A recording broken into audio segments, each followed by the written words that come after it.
سڵاوتان لەبێت بۆ قوتەیڤارتان پێشکەش دەکەم.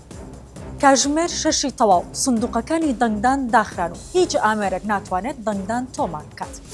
کۆمیسیۆنی باڵای سەربەخۆی هەڵبژارنەکانی عێراق ڕایگەیاند وەک پێشتر ئاماژەیان پێکرد بوو کاتژمێر 6 تەواو ئامێرەکان بە شێوەی ئۆتۆماتیکی دادەخرێن و دوای داخستنەکەش سەرقاڵی پرۆسەی ژماردن و جیاکردنەوەی فۆرمەکان دەبن.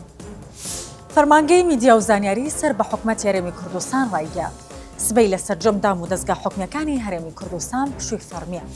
دوای ئەوەی نووسنگی محەممەد شێخ سوودانی سەرۆکوەزیرانی عێراق سبەی چوارشەممە 12 تشرینی دووەمی کردە پشوو فەرمانگەی میدیا و زانیاری هەمان بڕیاری بۆ دام و دەستگا حکومیەکانی هەرێمی کوردستان دەرکرد. وەزارەتی پێشمەرگا لە ڕاگەیاندراوێکدا ئیدانەی هێرشی چەند سەربازێکی سوپای عێراقی دەکات کە لە دۆزخورمات و لەسەر هەڵگرتنی ئاڵای کوردستان کردیانە سەرگەنجێکی کورد. لە ڕاگەیاندراوەکەی وەزارەتی پێشمەرگەشدا هاتووە هێرشی سەرگەنجە کوردەکە پێشێلکردنی ئاشکرای مافە سەرەتاییەکانی مرۆڤ و دەستورە چونکە ئاڵای کوردستان لە دەستوری عێراق دانی پێدانراوە. داواژ لە فەرماندەی ئۆپراسیۆنە هاوبەشەکانی عێراق دەکەن بە خێرایی لێپرسینەوە لەسەر ڕووداوەکە ئەنجام بدرێت. پێشمێژ و گوتاربێژ و مامۆستایانی ئاینی پارێزگای کەرکووک هاوشانی بەرپرسانی حکومی و حیزبی داوایان لە کەرکووکیەکان کرد دەنگ بدەن.